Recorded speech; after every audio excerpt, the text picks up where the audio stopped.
A choice right now, between fear and love. It's just a rock. Out of the dark night of ignorance and into the shining light of truth. Expounding reality. A population of citizens capable of critical thinking. We don't see things as they are, we see them as we are. There's a level of reality where everything dissolves into an ocean of energy. We empower our experience by insisting on our authenticity. That's very profound. Very. Expanding reality.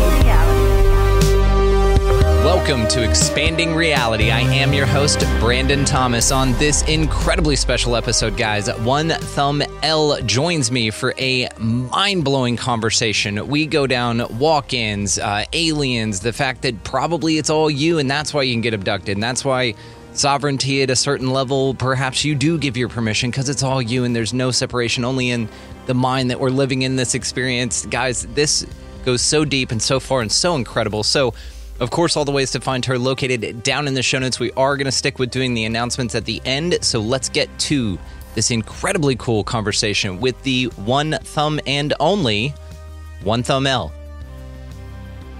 All right, everybody, welcoming to the show, we have One Thumb L. How are you, my dear? I am so good. How are you? Every day above ground is a delightful day, and I will take that to my grave, I guess, because that's when I'll need to stop saying it, right?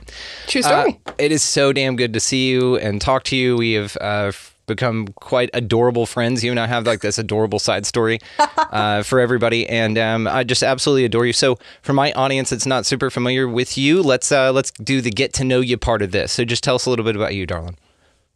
All right. Well, I guess the short version is he introduced me as One Thumb L, so I only have one thumb. It is on my right hand. I was born that way, no crazy accident.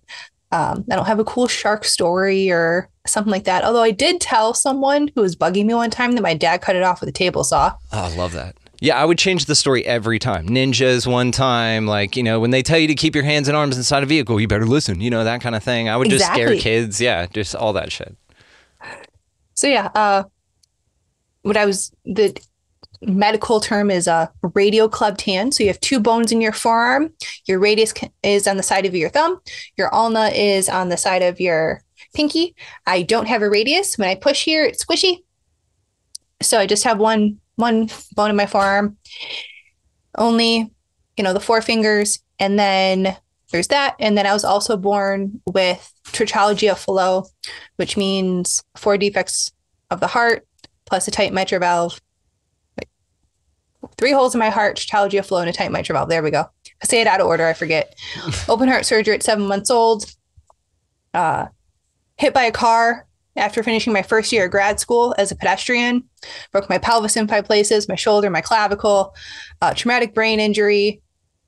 That was in May of 2014. I was told if I didn't go back by January of 2015, I'd lose my spot. So I made sure I was freaking back in that spot because I wasn't going to let anything hold me back. Had 17 surgeries, I think it is. Many other procedures. And just because of all the speed bumps I've been through in life, that's kind of why I started my podcast, to just chat with people about their speed bumps. And that is the Spark Notes version of me. Amazing. Plus, you're just incredibly cool. You and I, like I said, have sent little voice messages back and forth to each other, and we keep blowing each other's mind with stuff. And this is why I wanted to have you on. And also, you're just amazing. So I wanted to have you on to talk about some really mind-bending shit that you and I have gotten into via voice message with each other. Like as you're driving and I hear your voice nav going off and stuff, and you'll hear saws and Tejano music going off in the back of me because it'll hit me at a construction site, and I'm just like, oh my God, I got to tell. So it's this crazy thing that we've been going on about, and it involves aliens, it involves parallel universes, it involves walk-ins. And this is something I am very, very excited to talk to you about. I've had a couple of guests on since you and I have had this, and I've been biting my tongue. So this is what it's been all about. So, Elle, let's do this. So aliens. First of all, we're going to just go ahead and bring up to speed that we are aware that there are a variety of different options out there. Nuts and bolts craft probably are not exclusively the answer. If they're one possibility, I'm absolutely all for that, but we're probably a little beyond that. We're talking interdimensionals, and we're talking things beyond that. So with all of that being stated, in an open mind perception on already what the UFO and non-human intelligence phenomena is, then we come into parallel universes. So you as a scientist, you must have come across a few physics classes and things like that have introduced the idea of some alternate perceptions with you as far as what reality is capable of. So what are your thoughts on like parallel universes and stuff like that? So real quick, first of all, I hated regular physics. Was not introduced to that when I was getting my degrees at all. So all of this I learned after I was out of grad school because I hated like the regular physics, the Newtonian physics. It was awful. But since leaving, this idea of parallel universes, have you ever seen a show called Fringe? Yes. Okay. So I was first introduced to that before, I guess, my mind was opened. And I was like, oh, this is really cool. And I've since gone back and started to watch it. And so then taking Fringe plus the movie, was it The One that you told me to watch? Yes. Did you watch it? Yes, I did. Oh my God. What'd you think? First of all, stop there. What'd you think? So it was wild. And because it made so much sense. And I kind of had an experience like he did in the movie. Okay, very cool. Just for the audience, I've been screaming about this movie, The One, with Jet Li, and it's got Jason Statham and a few others in it. And it's basically a multiverse thing. He goes around trying to kill his other versions of himself to gain all the power. Ideally, the concept is that your energy is dispersed amongst all the yous in the multiverse in these parallel universes. And so if you go around and kill all of you, and in this movie, they have access to that kind of technology, all that stuff. Okay, you're caught up. And then I recommended this to you and you had me on your show, which I will link below. So you guys go check my interview out on her show. And okay, so go ahead. Okay.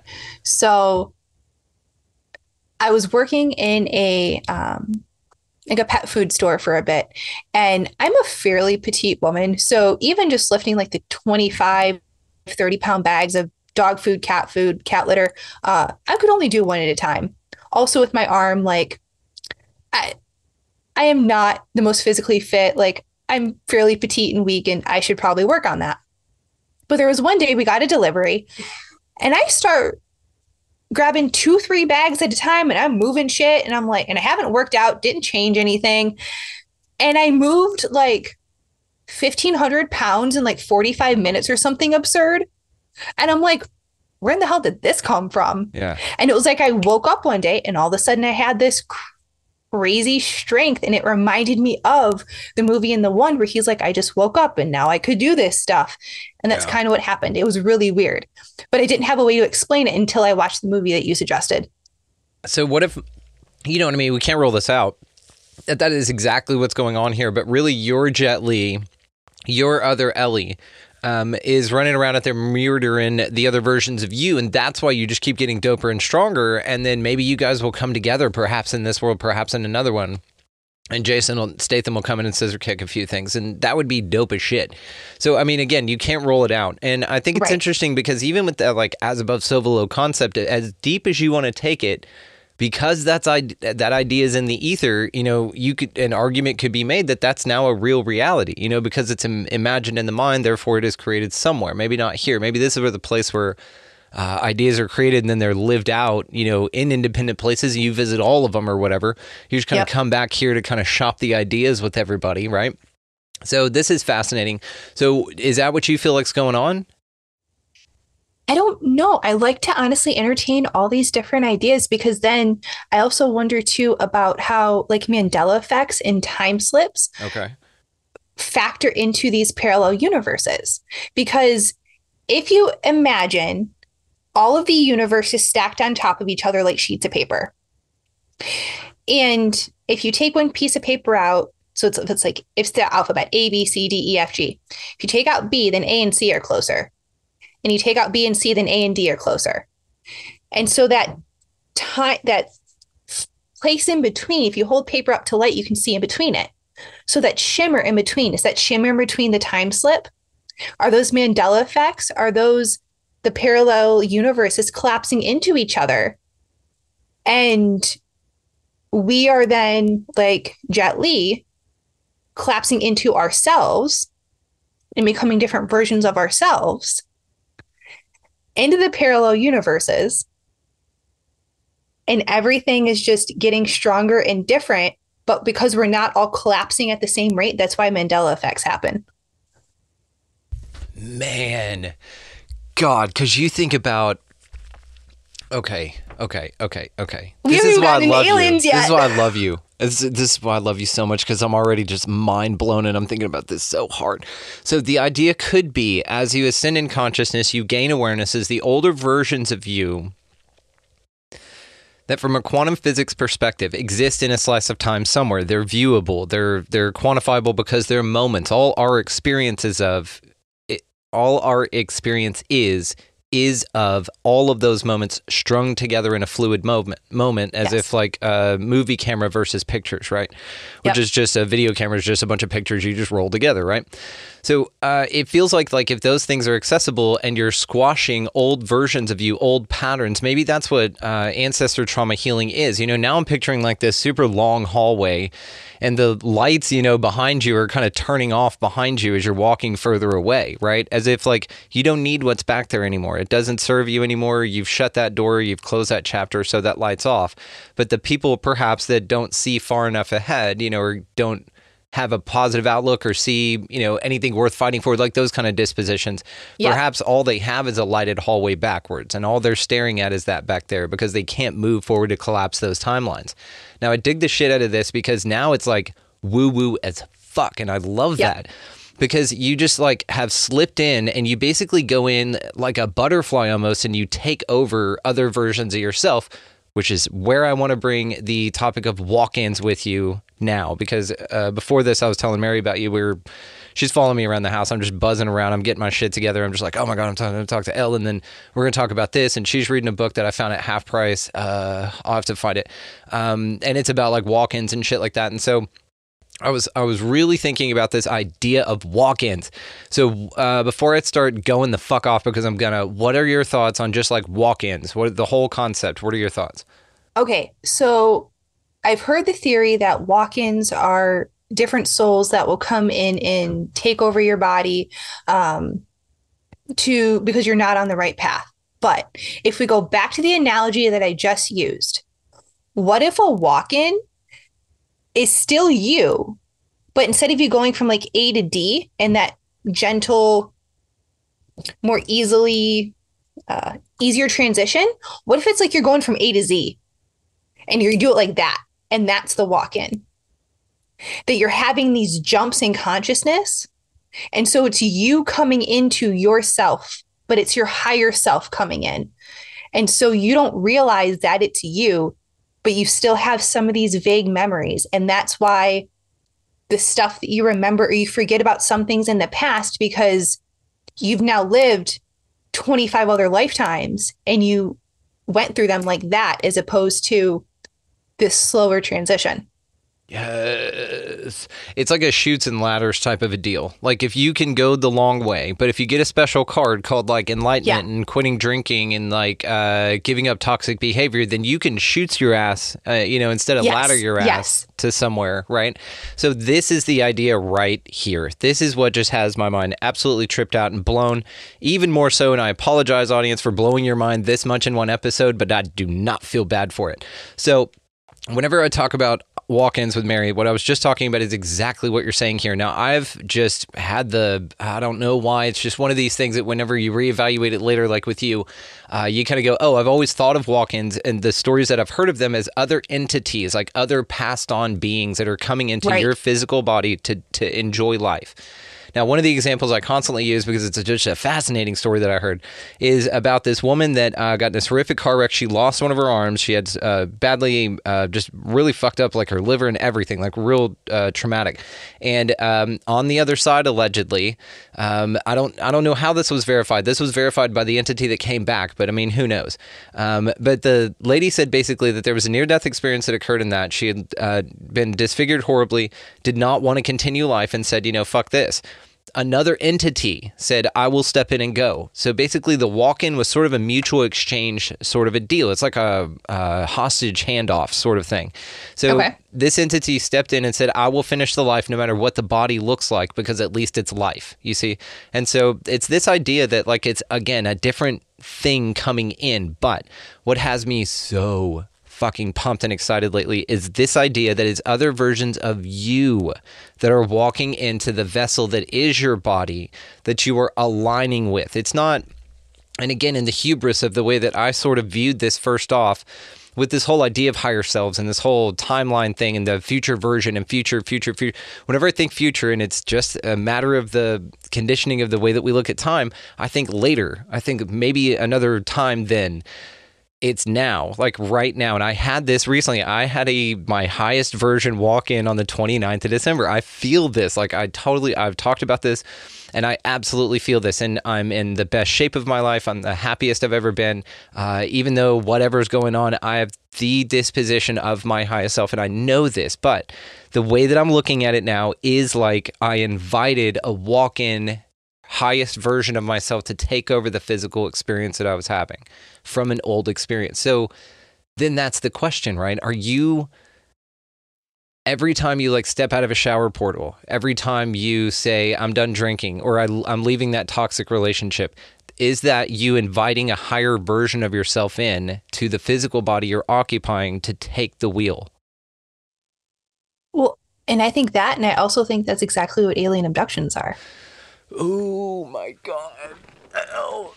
Because, okay, so I remember I was listening to an episode, I think it was with Ryan Musgraves that you were doing. I love him. And you had made the comment of, or he had made the comment, someone had made the comment of, well, don't they need consent? And I'm listening to this and I remember having to stop it. And I messaged you and I said something like trippy thought incoming. What if, because everyone's like, oh, they need consent to do this and you have to give consent for something to attach to you. And it's all about consent, right? In the 5D and in the 3D.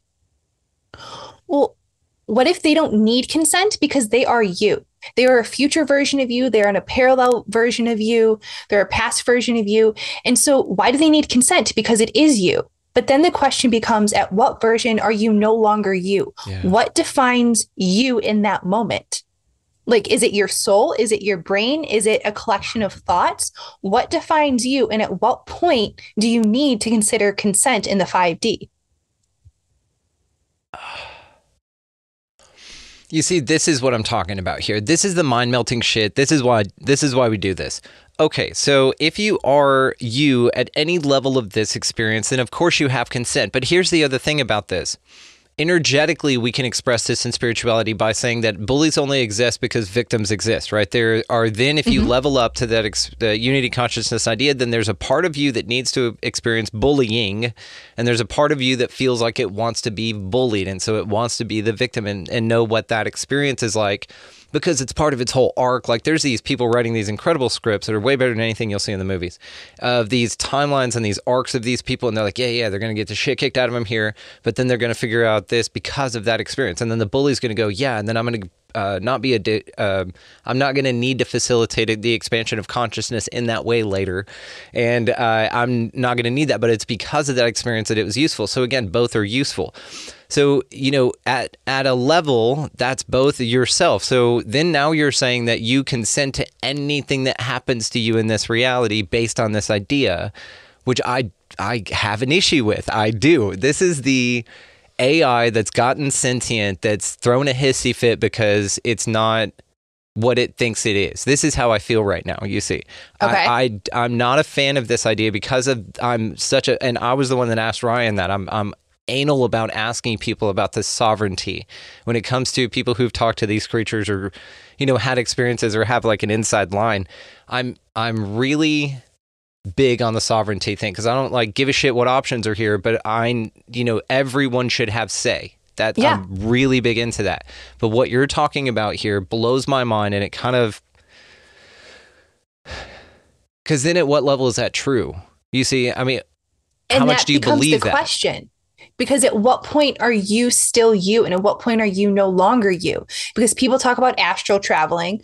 So in your astral body, if you go and do something or something does something to your astral body, is that still you? Can you consent? Is your astral body you? Or do you have to be in this physical body? And if you have an astral body, and we've already determined there's parallel universes, can Elizabeth in this timeline and the Elizabeth in the next timeline, can I give consent for something for Ellie in the next timeline because I'm me and that is me? Do the two pieces of paper have to be touching in order for me to give consent? Or if I'm paper A, I can't do paper Z. At what point do we stop being us? Or are we all us because we're all one? Oh God, Ellie, this is fantastic. If you, I guess to answer your question, just as what's coming through here, if you look at it at a level, of course, it's all consent. It's all you, and you're playing your role perfectly, even when you resist what you're being asked to consent on and stand up for yourself. You're playing your role perfectly. Everything is perfect. There is no like changing it. You know what I mean? But it's meant to be this way, and so it's beautiful in that way. And what I like about this idea of walk-ins is it's like, they're automatically geared towards a certain magnetic frequency of energy here. So that's why physical things in reality change, because the physical entity that's inhabiting you is different. If you were to talk to me a year ago, you can go listen to shows a year ago. My perceptions have changed. I've always had the heart, but my perceptions have changed. The way that I speak have changed. The way I do this, all the things. I'm a different me. And how many people like say this? But again, I think we kind of take it for granted. Maybe that's literally what's occurring. Is there different versions of you finally like on the sidelines going, okay, tag me in. She's vibrationally ready, and then they fucking run in and hop in and they swap out with the other one. It's like wrestling, like tag team wrestling. And another version of you is just ready to go and just hopping in. You get me fired up and fucking going on this. I don't want to talk the whole episode either. I want to hear more from you. So what do you think is the implications of that then, that if it is all of this and you're playing a larger picture here, do you think that it's hubris from our point of view to find it unappealing because we don't see the bigger picture? Or do you think maybe part of being here is to see that bigger picture? I think part of being here is to see the bigger picture and to realize that it's not just us. We're not an island. We are all interconnected. And so in order for us to see that we're interconnected, that's part of the reason that we have these very human relationships and we have human emotions and things like that, because animals don't have that. So I think that's part of the reason we're here, is to establish these connections. Whatever religion you believe in or faith or spirituality or whatever, but there's this common belief that's basically we're all one or we're all connected. And I think that's our purpose. And so I'm not trying to get into, okay, well, is it basically God or whatever being broken up, having a bunch of different experiences? I'm not going there. I'm more of we're all connected. And that's how we're meant to live and become human. And to then throw in just a little bit more of a wild spin on the walk-ins. So I've had a bunch of surgeries. And I've been told that in the surgeries, because you get knocked out, right? It's basically, I forget what it is, but it's similar to some drug that they can, like almost like a roofie type deal, because you don't remember anything. Like anesthesia. Well, it's anesthesia, but you can do it with like a drug, like in like a girl's drink type deal too. Damn. Where they don't remember. Oh yeah. So you don't remember anesthesia, right? Whether it's a half-hour procedure or an 18-hour procedure, that time is still the same to you. You have no sense of time. So I've been told that in all my surgeries, especially because some happened when I was a kid, part of my soul left and then it had to go be retrieved because it didn't understand what was happening. And then also being put under anesthesia makes you more susceptible for walk-ins. But walk-ins as in they were implying something negative. Right. But what if the experience of anesthesia and that feeling of being high and not understanding time and having no concept of time or consciousness facilitates the ability of a walk-in? Those near-death experiences facilitate the ability of a walk-in for you to become the higher self. So it's like going on some type of drug, obviously, but to the extreme. Right.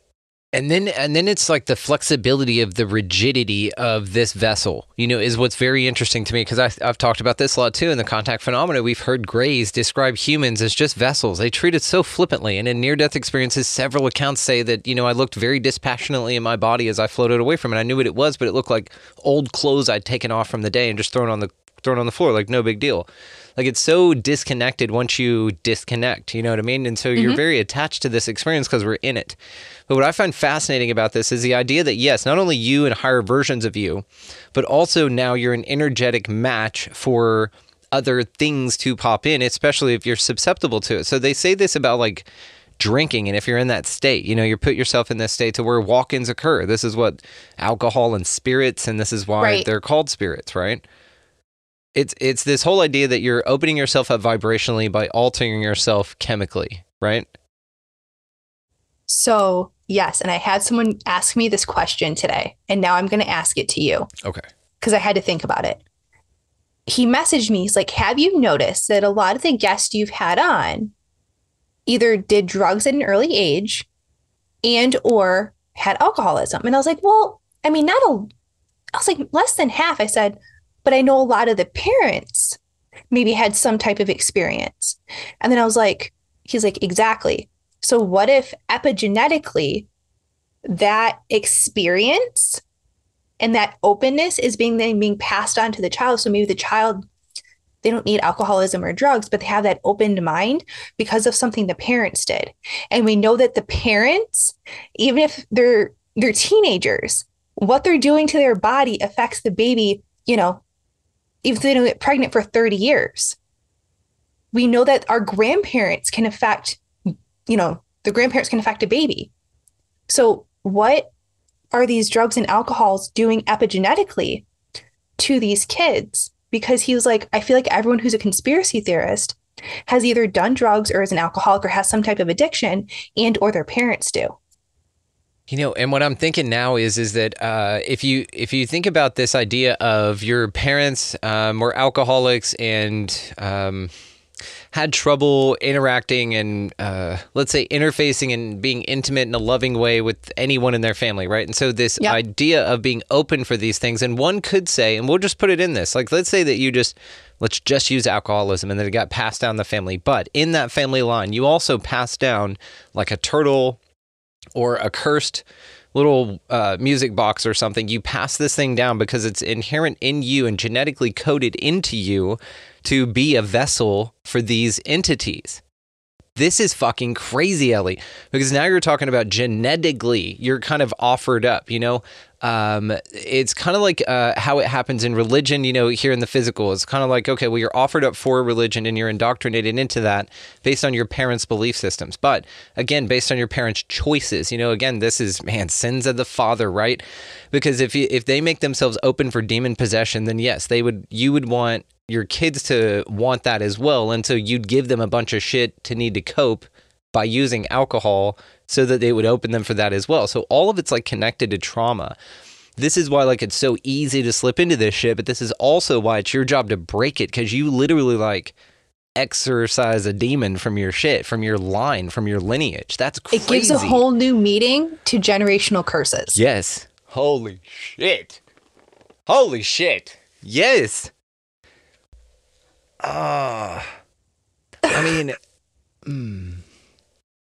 Because it's passed down like it's a curse. Yes, generational curse. Jesus Christ, Ellie. What a cool, again, it's those things you kind of take for granted and you just hear and you say, and then you hear it like this and you're just like, oh my God. Yeah, like, holy shit, I never thought of it that way before. Alien contact phenomena is a bloodline lineage event as well. It's usually always family members together. And so usually if one is, all of them are, or most of them, or on a mother's side or a brother's side or a dad's side, something like that. So the contact phenomena, it has inherent blood lineages as well. Same thing. Well, and that's like, if you are psychic or, you can be a medium or things like that, that's also passed along. Yes. But are those things passed along because of things that our grandparents, parents, whatever did, because the drugs, alcohol, or some other addiction opened them up so they were able to receive those gifts, or were they always inherently there? I think altered states are an important part of this journey in the light. I really do. I know very few people who have never done anything. I think you. But I mean, it doesn't, not necessarily though, because you still had your experience with altered states with all the medication and years of medication you were on. Right. So it still plays a part. It doesn't matter like if it was deliberate or what, you still altered states, period. You know, have an effect on this. You know, if you get vertigo for a series of time, you know, that can be considered an altered state, and it will alter the way that you view this reality. I think it's anything like that. It's something, if it's psychedelics, if it's anything, a traumatic event, it's something that alters your perception in such a jarring way that it snaps you awake into your true being. And then you have to dry off and get all the mud off of you and shit to get there. And so that's a road in itself. But God, Ellie, this is fascinating because it opens up so many things, walk-in pun included. So that's the thing also, you know, because you'll hear about people who have near-death experiences come back and have completely different food tastes. They have a talent of playing an instrument they've never even looked at. They speak a language they've never, you know, attempted to and never been to the country of. It's these fascinating things about this. So, you know, and cognitive scientists will write this off to the, you know, the mind rewiring itself after a traumatic event. What do you say to that? I think science attempts to explain things that it can't even begin to understand. And I mean that by science with a $sign, not science with an S. Yeah, scientific. Because science with an S, they recognize there's things that they don't know. And it's a tough pill to swallow because you want to know these things. But I also think there's certain things here in this life or this universe or timeline or whatever term you want to use, we're not meant to know. We're not meant to understand. But that pursuit of that information is the journey. That's the goal, not what the end point is. It's we're meant to be on this journey, and on this journey is where we learn so much more information. So explain your education, if you don't mind, for the folks. Okay. So I have a bachelor's in cellular and molecular biology, and I have a master's in infectious diseases and microbiology. And my master's thesis was looking at the vaccine immunity for a specific respiratory disease that could be considered a potential bioweapon. So what do you think about viruses? So a lot of people ask me this, and what I can say is in school, I definitely thought that they were real. I was shown them. Some people have brought up arguments that make me wonder, but then it also becomes a argument of semantics, of the terms that they use aren't the terms that the way science uses them. And so that's where the conversation becomes difficult. And I have to say that they're real. Now, are they real in every sense that science with a $sign says? Probably not. But to say that the whole thing is a bunch of bullshit, I also don't agree with. I feel like it's like throwing the baby out with the bathwater. Do I think that when you get sick, it's always a virus or always a bacteria? No, because we live in a really toxic world. And I think some of that is our body's detoxing, and that's completely natural. So I'm in this gray area that I'm not, oh crap. What's the term that people use? It's either cleaning the fish tank or making the fish healthy. There's like two terms of immunity that I'm completely blanking on right now. Is it terrain versus germ? The terrain theory or germ theory. Wow. You wouldn't have known that that's what I went to school for. And I'm really sorry. I had a brain fart. Don't worry about it. It happens to all of us, dude. But yeah, I'm in that gray zone of I think both have their merits, and completely wiping a complete field off doesn't make sense. Are there parts of experiments that have never been repeated and they just stand as being true? Yes. So should we go back and redo some of those to verify? Yes. But you can't just throw everything out. What if it's true that everything's wrong and that's not the way, and it's 180 degrees not accurate at all? I mean, that's entirely possible. I used to think that all vaccines were safe and effective, so I'm totally open to that. I just haven't been presented with the data and information to have me think that way. Okay, that's totally fair. What do you think of vaccines? What do I think they are, or what do I think of them now? Both? What do you think they are, and then what do you think of them? They're either poison or genetic manipulation, and I would never get one ever again. Any of them, none of them are useful. Rabies, if you get bit by a rabid dog, go get rabies IgG, because even if you got the rabies vaccine, it's not going to help in any way. Same thing with tetanus. Also, if you bleed, tetanus can only grow if there's no oxygen. So if you bleed, there has to be oxygen. Tetanus is bullshit. Hep B given to babies at birth is completely stupid, because you get Hep B through gay sex or regular sex and IV drug use. I don't know of any newborn doing that. So why are we giving Hep B to babies? Like right out of the womb, sticking them. Like I have so many problems with them now. Well, I mean, sex, you're talking about being present in a sexual organ, correct? Yes, but if the mother, that's the thing. If the mother has it, once the baby goes through the birth canal, it's not going to make a difference. Right. Because then if you vaccinate them, they've already been exposed. Right. You then need to treat them with something if they do get Hep B. Vaccinating them at birth doesn't do anything. So if you're that worried about it, you wait until, they're later in life when they might be doing those activities.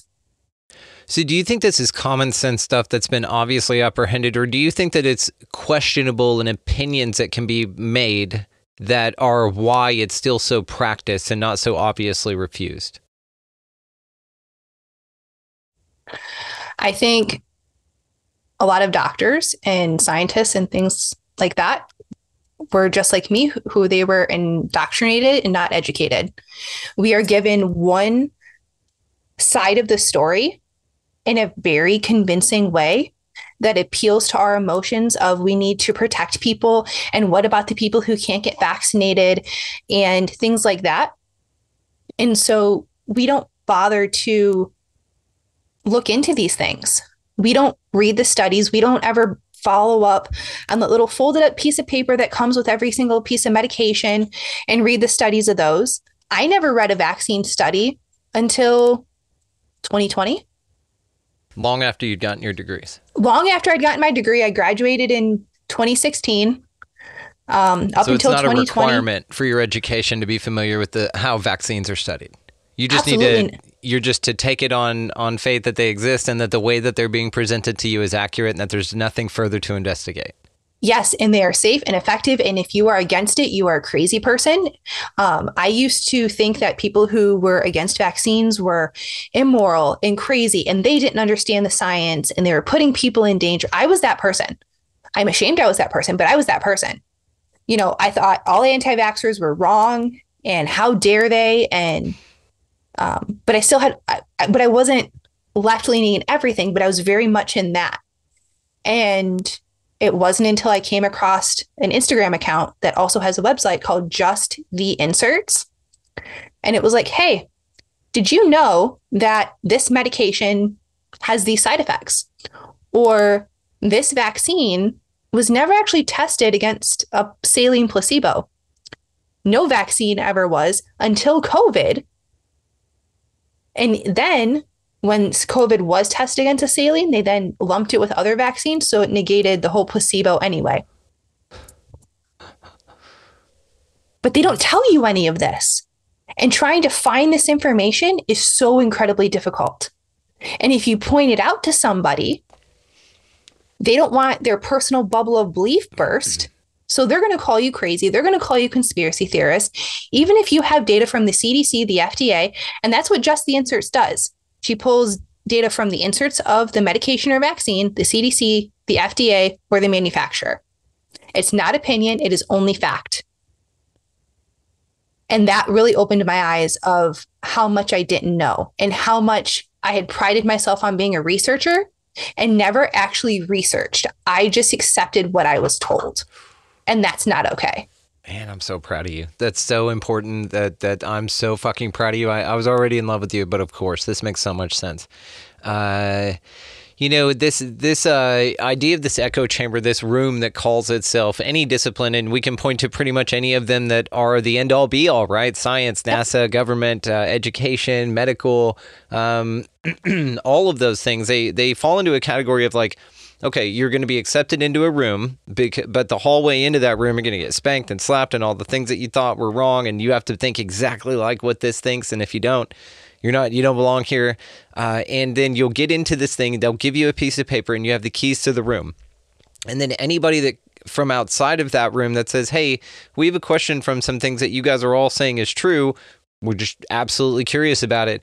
Nobody in that room, vaccines in this case, or vaccine studies rather, had looked at them at all. Nobody had even known anything about them, but you're just supposed to take the word of the fact that they trust the people that gave them the piece of paper, that gave them authority to tell you that what they were saying was accurate, and no research was done further.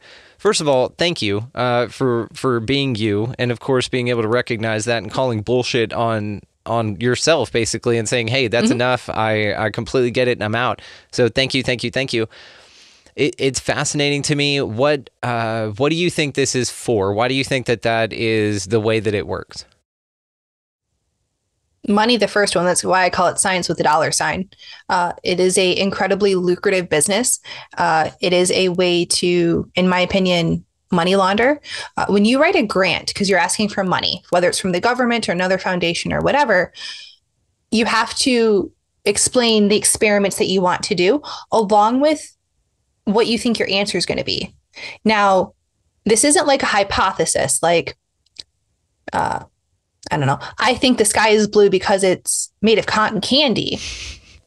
It might be. I don't know. It might be. I don't know, right? But if then your data doesn't prove that blue sky is because it is blue because of cotton candy, not only will they take away your grant money, trying to get new grant money in the future is nearly impossible from anyone. When you publish data, the data that you publish, you only publish the good things, kind of like social media. People only post about the good things in their life. They don't post the negative data. They don't publish papers on things that don't work. So a lot of science is repeated because no one talks about the things that didn't work. But imagine if they did. Imagine how much more we would know because people wouldn't be wasting their time doing that. So it's this really weird catch-22, and it's all about the money. Because the other thing too is science leads to medicine. And we all know that every time you go to the doctor, they're going to push prescriptions on you. And they want to keep you just healthy enough to keep coming back and not kill you. But they won't want you so healthy because they need you to come back because it's a business. They need you to be a repeat customer. If you're not a repeat customer, they don't make money. So if there's no side effects to these drugs, then they can't give you another drug to help the side effects obey. It's all about business. It's all about money. It is not about your health. You know, I've thought about this. I wanted to ask you your opinion on this. Do you think that side effects are deliberately put into drugs? I would say some of them. I would also say that some of them are just because some medications are inspired by nature. So aspirin is willow bark, but it's a portion of that willow bark. Well, taking out that little portion without having the whole thing completely changes how it reacts in the body. And so that's going to come with side effects because we're messing with nature. So extrapolate messing with nature however you want, whether it's in the food you eat. So this plant-based, I'm going to grow meat in a lab bullshit, or medications, or men can be women, women can be men bullshit, or genetically modifying babies so they have blue eyes instead of brown, or whatever you want to do. Messing with nature, we are always going to lose. We can never do better. Never. What do you think then we can do? So the idea with nature, I think, and I agree with you. I completely agree with you and love you for this. The idea, I think, is to live in harmony, of course, is the ultimate idea. But let's say that there's a goal in mind to progress humanity forward as well as live in balance with nature. Do you think that there's a way to do that? That comes from respecting nature and trying to understand how nature works, not make nature better. Right now, we take nature and this microcosm and pull these little parts out that we like and ignore everything else. We don't see it as a whole system. And if so we spray pesticides on plants because we don't want the bugs, but we're not taking into account why those bugs are there, or why, what may eat the bugs. Can we bring in a native animal or something else to eat the bugs? We're not looking at this whole ecosystem. We're a very reductive nature, and that's what screws us over. You know, we learned this living out in the country. First year we were out here, I was killing every damn snake I saw. I just thought, oh, I'm a badass, and I just got my shit, and I killed them. And then that was the next year, that winter and the next year were the worst winters and year we've ever had with mice and rats. And it was just a horrible infestation. I was just like, what the fuck is happening? Thank God I educated myself, because nature will let you do that. Apologize for all the snakes that I beheaded. It was very quick, if that's any consolation, but I still shouldn't have done it. But either way, what it did teach me is about balance, and that really literally hit home. We were overran with mice and rats and shit in the garage and the outbuildings, eating the feed. We had to change the way we did a lot of things because of it. And so same thing. And so now I have a high reverence, even though I'm not a fan of snakes. I'm just not. You know, there are some things... I love you. I absolutely love you. And I know that the ones I'm handling out here, these little rat snakes or whatever, just Texas rat snakes, they can get, 6 feet long. They're pretty good size. And they bite you. They definitely do, but they're non-venomous. But they still, it still sucks. Okay. If I'm just sitting here saying I'm John Wayne getting snapped at by this thing, and a badass, then you're wrong. I'm not a fan of this. Now I still, though, believe in the balance, and I still have respect enough for that animal to know, okay, look, I love you, and you're supposed to be out here. I've built a chicken coop. I obviously haven't built it well enough for you not to get in. I thought I did, and I appreciate you giving me a heads up on that. I'm going to take you now. And there was summers where I would come home every day from work, and I would go to the chicken coop and take my snake for a walk. And this thing would bite the shit out of me. I would pick her up. I'd walk her down to the pond and release her, and then I'd go to work, live my life, come home the next day. There she was. Finally, ended up finding out where she was coming in at and all these good things. But the balance is so damn important. And especially like this with things that I'm not comfortable with. Like, let's say that there's something... I don't know. What would you trade to live more in harmony with nature? What's one thing you would trade to live more in harmony with nature? Just an example that you can think of the top of your head. I don't know, my other thumb. Aw. That's easily the sweetest goddamn thing I've ever heard in my life. That's only fucking one you got. And we live in a world where they're necessary. Jesus Christ. Oh, that's so sweet. But are they? I'm doing just fine with one. No, I know. That's what I'm saying. But now you're going to gank off the other one. And so... But you said they're necessary. They're not necessary. Okay, that's fair. I mean, and that's what I mean is it's in a world set up to where they're necessary. I'd be in balance. That's very sweet, though. It'd be in balance. I like, though, how you're aerodynamic on that side, though. Did that give you any speed advantages around corners, running track? Because you're running to the left inside. So I would think that'd give you a little bit of a handling ability on the inside cross. With my heart issues, I didn't run. And when I try and swim, I can only swim backstroke, one-armed in a circle. So... You know what it is? The athletic community in the world was not ready for you. And so what the universe did was they governed your heart so as that you wouldn't go out there and crush those motherfuckers because of your additional aerodynamic abilities. That's exactly what it was. So, I mean, and that's the thing, right? If there are things about this place that you would trade, then is it an issue with this place or is it an issue with you and the way you see it? What is your answer to that?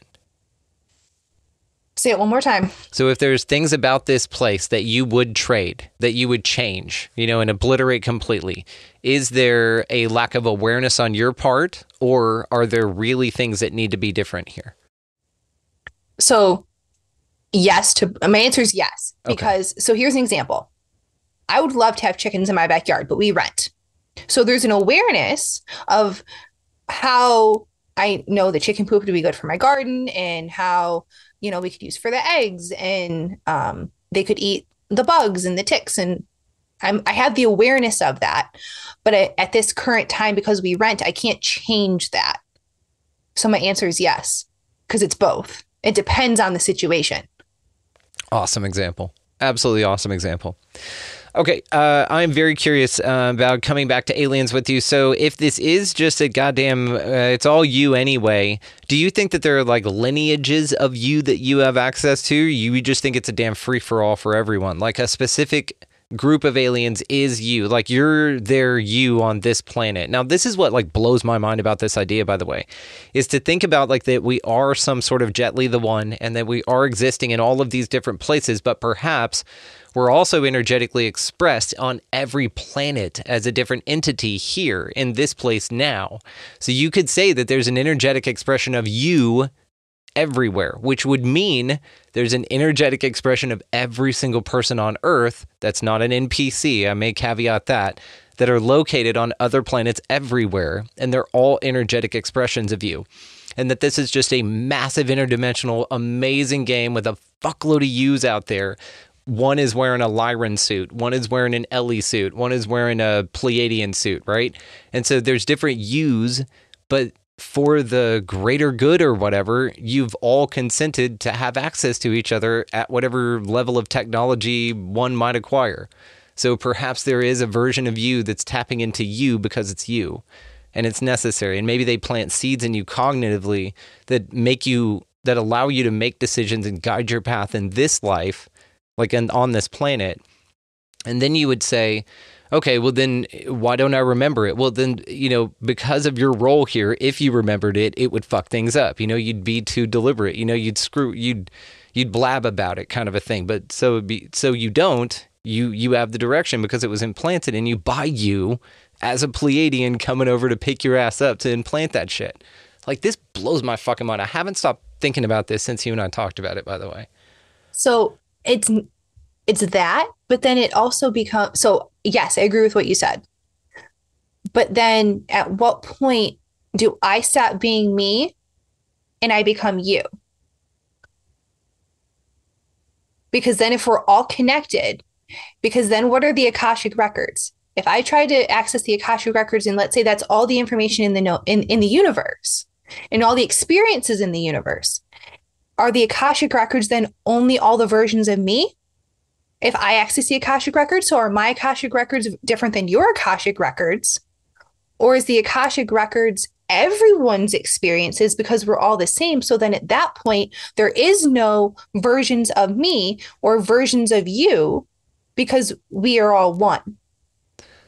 I think to answer your question directly, at the point at which it no longer serves a function of experience is where we become one. Okay.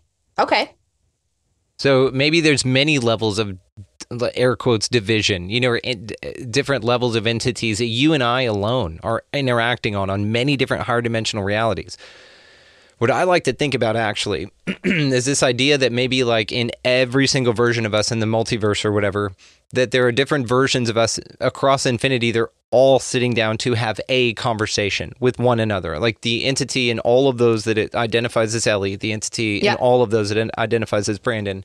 And we're sitting down and all of them having this communication. Now, I think that when I come to an awareness, we all come to an awareness. I've got this very interconnected with all of my pieces thing going on lately. And what happened recently, and it's funny you said Akashic, up on the Expansive Insiders, guys, if you want to sign up, the link is in the show descriptions. Great way to support, and thank everybody for doing that. I got Rachel Horton-White joined me for an amazing conversation. She actually dove into my Akashic readings, and we started doing, I had an ancestor that visited me. We went into a past life that I cried like a little baby about. But because of that past life, I was able to look at things differently, and I'll come back to that. And then I asked a bunch of questions, and it was just awesome. So, Rachel, thank you again for doing that. But you guys check the show notes for that. It was it was amazing. It was very emotional, but it was amazing. One of the things that we came to in that I want to ask you about is that there was a past life that she tapped into of mine where I was like homeless on the street and I was living with animals, and it was the saddest fucking, I'm like crying my eyes out. I'm like, it's where I get my heart for animals, is where I feel about this. And now I have like this sense of connected to that entity or to that version of me, because I feel like I get it. Whenever I talked to Rachel, it really spanned out, and it zoomed me out to the levels I needed to be at, which was this idea that like I was a painter in this life, which is why I'm our artistic side now. I was a philosopher in this one, which is where I get my ability to see multiple viewpoints as correct or not wrong, right? All of these different skill sets, and all of them I use in this life, right? One of them, though, was this soul that lived on the streets, refused to abandon the animals, and, you know, ended up dying poor and alone and shit, and all these animals. Ugh. So anyway, I kind of had this feeling, though, that now what I did with this, and this was just my kind of proactive response to this, is I kind of said, okay, every single version of me that's out there, like I meditated on this after we got off. I said, okay, every version of me, we're all sending this motherfucker all the love. If you've got an alien in the neighborhood, go pick his ass up, go influence the local mayor to give everyone to give him money and to start his own, give him a shitload of land and his own animal rescue foundation and whatever the fuck he needs. And I did this for like a week, and I did like these check-ins with all these versions of myself, and I could feel like this Lyran, and I've never felt this before. You know, I'm not one of the, I don't identify as one of these people that does this, you know what I'm saying? Mm-hmm. But I really felt it. But it was because of this intention to help this version of us that was, I felt, you know, a strong connection with in my heart, you know, and I felt like the weight of this world was really connected to that life. The weights of this world that I experienced were connected to that life. So we healed the shit out of it. I like had this release and this feeling, and man, I had to walk into my higher self, finally go, okay, cool. Now those versions of you are healed. Let's go. We're all upgrading together. So it's like when I come to an awareness, we all come to an awareness. Mm-hmm. Maybe this is what intuition and shit are. I know that was a long stream of all kinds of shit, but I've been waiting to talk to you about this, and I get excited. So please, what do you think about all that? No, so that makes a lot of sense. And it's like you're Jet Li the one, but in a different way. Yeah, in the positive way. Instead of killing him, we're building him up. Yeah. So I've never had an official past life regression, or reading or Akashic reading or anything like that. But I remember that my husband and I went to a local state park, and it was called Gillette Castle in Connecticut. And we had went there, and we had sat on this portion of the trail, and there was a, like the trail like went around this large wooded area, and you kind of like look down into it like it was a ravine. And I was like, we just need to sit here. And it was like we went into this little time bubble, and everything went quiet. No one was bugging us. We actually fell asleep on the trail in the middle of the day, him and I. And there, like, you hear birds, and that was it. The people didn't bug us. Like, it was like we got insulated in this little time bubble. And I had this very, like, I've been here before. I saw, like, I was the shaman of the village, and I could like point out certain areas in this ravine. And the white man or whatever, European, whoever had come in and massacred all these women and children. I was the last one standing. You know, they wanted me to watch it, and I was the last one to die. I had these little kids, these bodies piled up around me. I could see it. And so part of me being there was to heal it. And at the time it was like spring. So I couldn't get down in there. We went a few months later, and I was like, I know the way in. My husband's like, what do you mean? I was like, I know a way in. He's like, okay. Okay. Your husband's awesome, by the way. Tell him I said hi. And I was like, but I have to go first. I have to tell him that you're okay. And I'm saying all this stuff, and he's just like, all right, like, let's go.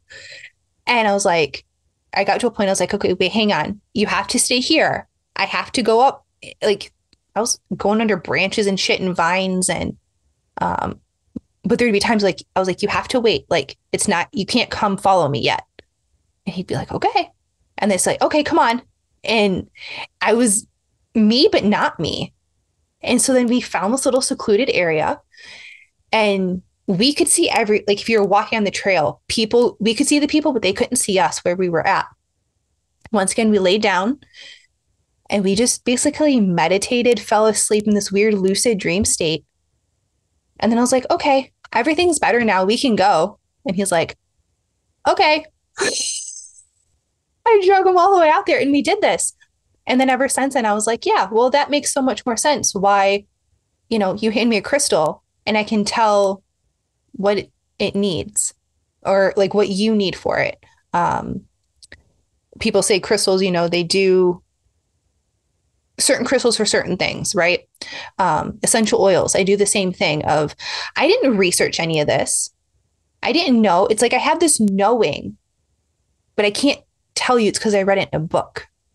It's a knowing in my here. It's a knowing in my gut and my intuition. And I just know. And I'm doing that with herbs now too, where I'm just like, yeah, I just need this, this, and this. And then I go back later and look it up and I'm like, that makes total sense why I needed that. And I truly believe that it's from this. My past life as a Native American shaman. Dude, I'm going to hook you up with Rachel. You've got to have her on your show anyway, but I've already got it noted here. The email will be sent before you go to sleep tonight. So I'm absolutely fascinated by this because the more you look into like past life anything, then it gets so interesting when you look back because the list of, like I said, interests and professions and things that I had in these other lives she was tapping into was fascinating. I even got visited from an ancestor who I think it was my real dad's father, who okay. I have like 4 memories of my real dad. He bailed when I was 2, so I've never met him or whatever, and then his dad. Well, that whole side of the family had horrible alcoholism, and it's something that my brother, who is also from that man, carries on, with him, and I did for over 20 years. I drank every single day, and it'll be 2 years, and I think May or June. I didn't even memorialize it. It'll be 2 years in either May or June of this year that I haven't touched it. I haven't wanted. I mean, I am so fucking over it. It used to be such a part of me, but a walk-in came in and just said, nope, we're not doing this. The more I think about this idea of other versions of you literally occupying the vessel that you are now rather than you waiting for time to catch up for you to become that, it's this thing that just blows my fucking mind to a new level. Like I know the name of the show, I get it, but man, it's like now I'm really thinking of this about calling in your higher self and meditating and connecting with your guides, but really it's about raising you vibrationally so that they can tag in Hulk Hogan style and jump into your body where it's at, and not only make it healthier because your food tastes change. Right. Like I said, I've been healthier than ever. I've been just working out and just doing shit that I never wanted to do before. But my tastes changed. Like I walked in, something fucking walked in. But I think that having sort of an awareness, or at least sort of perceptive awareness, because it could be viewed as like the contact phenomena in itself. Because I mean, who the fuck knows? Like there are plenty of people out there who can say it's all bullshit, and that's fine. But what it did for me was it did what a near-death experience or a contact experience or even a psychedelic experience would do for anyone. It rang the bell of, hey, this is something you need to pay attention to. And whenever I got that, I was very actionable because I don't sit on this shit. I'm like, all right, Thought Ninja, where you at? Let's go, bro. Rally the troops, all versions of me. Let's go. And all of us feel this way, which I've got the coolest soul, whatever the fuck you want to call it, because we all stepped into action. We all sent this dude everything. Things physically, we changed that planet, wherever that dude's at. And we could feel it. Do you have a version of this homeless guy that was you? Like, does he look like you? I know, I think so, and that's the thing too, right? Is it a templates thing to where like a Keanu Reeves or something like that, to where you can find photos for the 1700s of like Greta Thunberg and Putin and shit like that? I don't know. I don't have a visual connection to this dude, but apparently loved animals, which I totally get. Would not go not live on the streets because of it, which I totally get. He ended up catching mange, which means sacrificed his greater good and health to save animals, which I totally get. And so all of these things, and against his better health, he stayed with these creatures. I get this. And so what I kind of, and how I look at it now also is like, through that whole process, and like I said, I mean, this was really hard on me. Like it hit me like something I remember, not like something sad I was hearing. You know what I mean? Yes. That's what it was. I felt that shit. And it was fucking rough, man. I mean, it was really, really rough. But what it did is that it showed me I have a greater capacity to serve for everything, animals included, and there's a lot of amazing things coming when the time is right for that specifically. That why I'm here. Another thing is I kind of view the animals that we have now as animals that I had then that are reincarnated as animals that I can give a better life, that I promised in that life a better one too now. And we do that, man. I've got dog beds everywhere into the studio. Those dogs fucking I buy extra steaks for them whenever I cook steaks. Like, I mean, I've had several people comment, even down to our donkeys and chickens. They say, dude, when I die, I want to come back as one of your animals. Like, I don't care what it is, just something you take care of. I don't give a fuck. And that, I think, is from that life. I really do. And, it was rough. But anyway, I'm gonna definitely connect you with Rachel, because you two are just kindred spirits anyway, and y'all live like down the street from each other. Oh, really? Yeah, she's right up there by you. So here's a question for you. I had a dream that maybe it was a parallel, but it almost felt like a premonition, a future version of me that hadn't happened yet. So how would you, if you had one of these dreams, how would you know or be able to distinguish if it was a premonition or a parallel universe?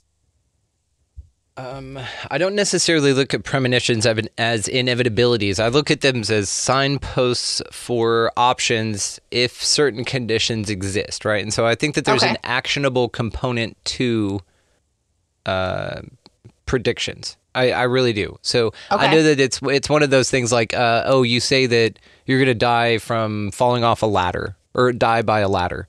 Mm-hmm. And so you avoid ladders for the rest of your life. And then one day you're walking down the street and a ladder falls from a building and kills you, right? Yep.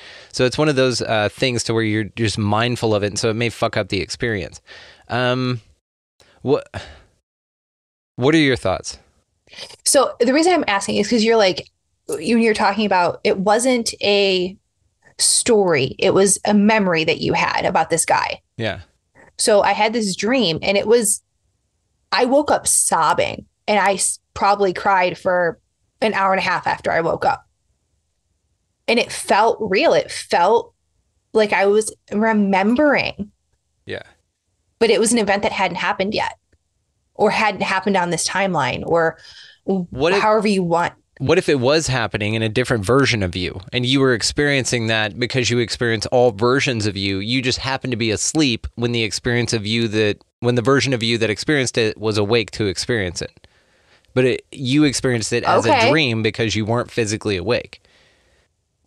So I'm going to explain the dream, because that would make a lot of sense. So I had a dream that I gave birth in my living room, and I was holding this baby boy. And I could smell him. I could feel him. He was holding in my arms, like very vividly. I could describe the scene of me giving birth in my living room. So when I woke up, because the alarm clock went off, I missed him. I missed this baby. And I'm sobbing because I don't have this baby. But it's not just a baby. It's this baby that from my dream. And my husband's like, I don't even know I don't know how to help you. Yeah. And I'm like, but I miss him. And I'm just like on the kitchen floor sobbing for this baby. Like, I need him back. Like, I lost something. But that would make sense if I was there and I was experiencing it, right? And then I came back, I would be missing it. Yeah, because it's almost like how I view dreams, and I mean, I just talk shit here, but how I kind of view dreams is that, when you go to sleep, when this physical body goes to sleep, your astral body, your super you body, whatever, the thing that animates this thing doesn't need to sleep. And so, it's almost like it's break away from us. It's like, woo, clocked out from Earth. Oh my God, that dude is crazy. Whatever. But it's like it's a break for them as well. And so it feels like perhaps what you do then is, once in that world while we're sleeping, time doesn't go by in 8-hour increments. You can do whatever the fuck, right? And this is why your dreams, you could be a cat person over here and you could be Darkwing Duck over there. Or, you can embody this person that gave birth on a floor, that had a relationship with this child, that then felt grief for it whenever you return back to the timeline that you agreed this version of you would hang out in for a little while. I've heard about this with people with psychedelic experiences. Also, what's another version of this?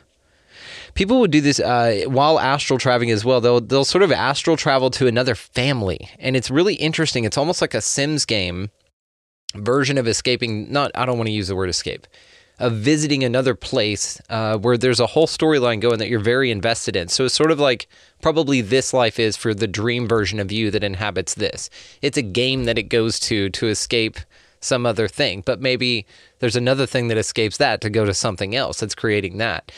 And who knows, Matryoshka doll up the fractal scale there, what it looks like and how far it goes. But the whole thing to me is absolutely fascinating, because then these people will say, oh, well, I went and lived 30 years. And then when I came back in 15 minutes of meditation, I came back, or after my psychedelic experience, I returned to baseline. And then I woke up and I was like, where's my husband? Where's my kids? And I freaked the fuck out. So the freak out wasn't from the drug or the experience. It was from coming back, having the experience, because the experience was so dope and awesome. You hear this with, again, near-death experiences, Now, let me ask you that. Do you have a near-death experience? So I've died once as an infant because they have to stop my heart to perform an open heart surgery. So at 7 months old, I was technically dead. And then when I was hit by the car as a pedestrian in 2014, so I was 23, 22 at the time, I did, but I didn't see the white light. I didn't have any of those experiences that a lot of people talk about.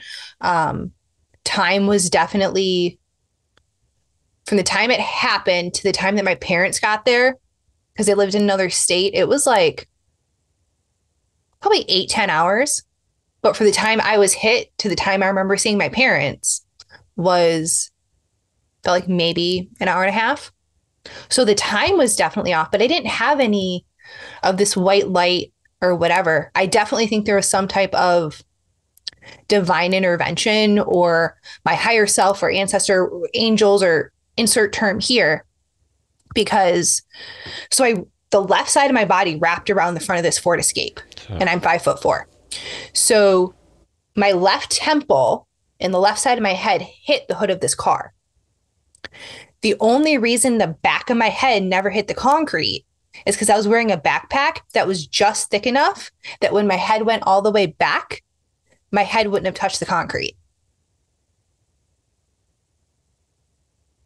You had like an extra couple magazines in there or something? I don't even remember. Wow.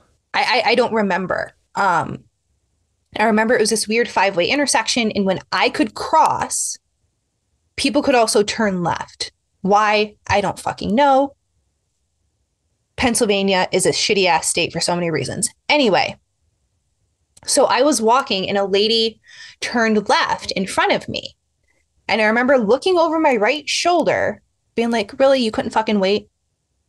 Well, somehow a second car that I never saw, that's what followed her. And that's who hit me. And so I was in the middle of that second lane, and I flew all the way back to the sidewalk. Jesus. But I remember looking over my shoulder, then I remember getting up from the sidewalk. And then this guy who hit me. Getting up? Like you stood up after you got hit? I tried to. I realized I was in the street. There's adrenaline. And I'm like, I don't understand what's happening. I'm like, I need to get out of the street. I'm going to get hit by a car, not realizing I had just been hit by a car. Right. And the guy who hit me lifts me up under my armpits, has me almost vertical, going, get up, walk, you okay, in broken English. I remember seeing a guy in fatigues running towards me and him, screaming his head off, put her down, put her down. Then people, like someone's holding my head, so no one took my backpack off. So now I'm laying on the cement in the road, blocking all sorts of traffic from 5 ways. And someone's holding my head or someone to put a jacket because otherwise, my head would have been back. And I just remember my left leg being in this very awkward position. The EMTs got there, and I have a lot of allergies to medications. And so they're like, well, we're going to give you pain meds. And I was like, the fuck you are. I need to talk to the doctor. I can go into anaphylactic shock. I don't trust you. I'm not taking anything until I talk to the doctor at the hospital. And they're like, okay, like, you're a weirdo, but Well, but think about that. How many times did people roll up like that? They're just humans too. We don't know what they were just watching on social media, what kind of fight they just had with their partner, and they roll up and maybe you were unconscious and they decide to stick you with something like that. I mean, who knows? Do you wear something on you that says this? No, because it's stuff, it's not stuff that you would normally give. It's stuff like morphine and antibiotic. Like, it's not stuff you normally get. Gotcha. But one of them was that I have an anaphylactic response to is MRI contrast dye. That sucked to figure out. Anyway, so I remember being in the ambulance and somehow, even though I was holding my phone, I wasn't looking at it, I was just holding it in my hand when I was hit. The screen wasn't shattered, nothing was broken, and I was able to call my mom after a bystander had been explaining to her what happened. So I remember I'm in the back of this ambulance. I give my full medical history, which obviously to an EMT is going to be much longer than my initial story to you. So I'm rattling all this stuff off.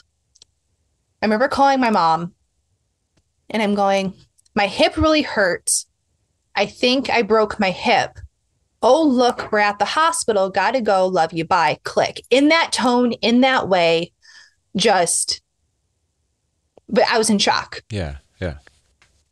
And then it was like, I needed to talk to the doctor. And then as soon as I talked to the doctor, apparently I just started screaming from all the pain because that's when it hit me.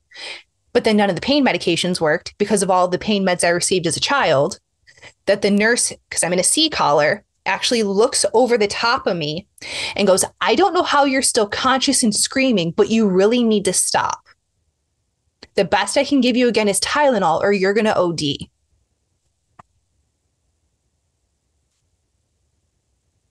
Ooh. It sucked. And then I'm arguing with them because they're like, we need to put contrast dye to make sure, because my pelvis was broken, to make sure it didn't puncture your bladder. And I was like, no, I'm going to go into anaphylactic shock. And they're like, it's different. And I was like, I don't believe you. Yeah. And they're like, we have to do this. I was like, I don't consent. I don't believe you. You're not doing this. And they probably argued with me for a good 10 minutes because I was like, if I go into anaphylactic shock, I'm going to sue you. They're like, you're not going to. It's different. I was like, I will sue you. They said, okay. And for a doctor to go, okay, after I make that statement, I let him do it. It was different. I didn't go into anaphylactic shock then. Okay. But yeah. Yeah. Jesus. Well, I know you know this, but there's a gift in everything. So I will ask you, what was the gift that you were given with that entire ordeal? My husband. So I was hit by a car in May of 2014. Had to go back home to Michigan,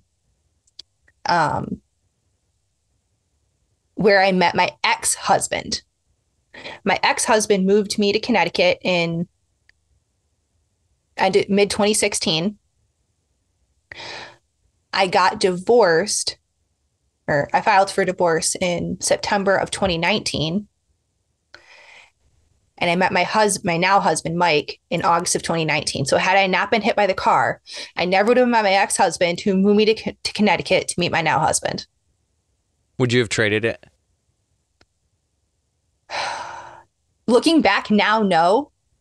However, the pain, the learning to walk, I had a traumatic brain injury. I couldn't read anything. I thought my schooling was over. I thought my dreams were over. It was really hard. Depression, anxiety, PTSD, the works. Like, it was really fucking hard. A lot of self-reflection, took me years. But I wouldn't change it because I learned so much from it. And I'm still learning stuff from it. I'm still learning. It was traumatic and it was awful, but I wouldn't be who I am if that hadn't happened. I wouldn't be who I am if I had two thumbs. I wouldn't be who I am if I hadn't been raped. I wouldn't be who I am if I hadn't had 17 surgeries. I wouldn't be who I am if my ex-husband wasn't a controlling asshole who was abusive. Like, I learned so many things. Not saying those things didn't suck, because they freaking did. But you can either choose to mope in them, and that's where you forever stay, or you can choose to grow from them. You put cow manure on flowers and things like that, and they grow beautifully. Like, you literally got to go through shit to be pretty. Beautiful. Beautifully said, darling. I love that. You know, it's a psychedelic experience in itself. It is an altered state in itself. Being able to, I guess on some level, put yourself in that position. And I know on the other side of whatever, we're all daring each other to go to Earth. And we're like, fine, if you go with me, I'll go. And then we come here and we're just like, hang on, you signed up for what? What the fuck are you doing? But it seems like that anyone that I find absolutely incredible has been through some shit. And it's its own altered state. So I would add to the list of things that, you know, were pointed out there that it's, yes, I would say altered states, but also traumatic, like serious altered state, like traumatic events, serious trauma, serious program indoctrination that you then broke out of. And it was a butterfly cocoon moment, you know? I mean, you're just such a breath of fresh air. This is incredible. We're going to probably go ahead and wrap it up here. I just wanted to ask you, so what gives you hope? Like what gets you out of bed in the morning? What gets you moving? And what keeps you plugging away at this thing? Right now, it's my business. It's the plans that I have with my husband and a friend to teach people how to empower them to take care of themselves and revolutionize wellness care. Not just healthcare. We don't want repeat patients. Lots of things that we're really, really excited about. And being able to chat with people like you because of my podcast, that has opened my eyes to a lot of different things. And, you know, obviously my family. And yeah, that's what gets me out of bed is, you know, I went into science to help people and I left science to help people. And it's what it really boils down to is helping people, whether it's strangers or my family or friends or the earth. Like it's helping people. That's what gets me out of bed. One thumbnail. All the ways to find you are going to be located in the show notes, guys. Check the link tree down there. Also, go check out her Etsy. You do the essential oil rollers, and they have the crystals and stuff. We're going to get a couple of those from you. So, all the ways to find you, of course, located down in the show notes. I cannot thank you enough. There's a million more conversations you and I are going to have, and I cannot wait for every single one of them. You're just truly remarkable. You're a treasure to this place, and I'm just so grateful for you in my life, darling. Thank you. I'm thankful I heard that episode, and I decided to have that trippy thought that sparked this entire conversation. And thank you for just having me, and that this worked out how it was meant to. Every time. It always does. And you have an open invite. So thanks again, doll. Thank you. Do you want to take a moment and thank that incredibly amazing woman for that incredibly cool conversation? One Thumbnail, Speed Bumps Podcast. All the other ways to find her are located down in the show notes. Make sure that you guys check that thing out. Also, she is joining us for an Expansive Insiders Gathering of the Goddesses panel show that we're doing for the X panel series over there. If you guys go sign up for that, located down in the show notes right next to all the ways to find Elle. While you guys are down there as well, check out expandingrealitypodcast.com. That is where the Expansive Insider is located. That's our mothership. That's where it's all happening, and it's all changing up. So go create a free login over there. If you're feeling antsy and you're like, oh man, I really want to support this and get access to all that cool bonus shit you're talking about, well, boom, pow. It's over there on the website as well, and sign up to become an Expansive Insider. That's how you do it. All right, so while you guys are down there as well, might as well check out our resource links. We put them down there because they benefit you guys in every way imaginable. So first up, we have Food Forest Abundance. Get your freedom from fear on. Also, Opus, the Organization for Paranormal Understanding as well as support. Also, if you would like to start your own podcast, give yourself a voice. We partnered with Red Circle. That's who we are hosting through, and that link is down there. As well, if you really want to step your game up, the Manifestor's Guide, Dewey Taylor's Jam. He sweetens the deal if you, at checkout, type Expanding Reality, all caps, no spaces. Even sweeter deal on top of all of that awesomeness. All right, guys, so go out into this incredibly amazing and mysterious place, whatever the hell you guys are doing this week, and pick up a piece of litter. Be nice to everybody that you come across. Of course, smile at everyone. You know, pleasantries is not dead, guys. Just bring it back if you feel that it is, because it's not. I also, buy somebody in line around you a coffee or a meal. Something super, super small goes a massive way in changing someone's day. And the way you feel having done something like that is way more than any gift you could ever give anyone, which is amazing and sort of like a double gift. One big one for yourself for being such a dope, amazing person. So while all of that is transpiring, guys, as you are out there traversing this beautiful land in our interstate highway system, please remember that if there is someone behind you and you find yourself in the left-hand lane that is wanting to go a little bit quicker than you are, just scoot on over, guys. They'll be right by you in no time. Then you can go back to living your life however you want. But above all and anything else, go out into this incredibly amazing and mysterious place, whatever the hell this thing is, and y'all just be good to one another. Thank you so much for watching, for listening, for engaging, for making a difference in your community and changing your energy and healing all that ancestor bullshit and just crushing it at life in general, guys. You're doing way better than you think, and I love the shit out of all of you. Thank you so much. We'll see you next time.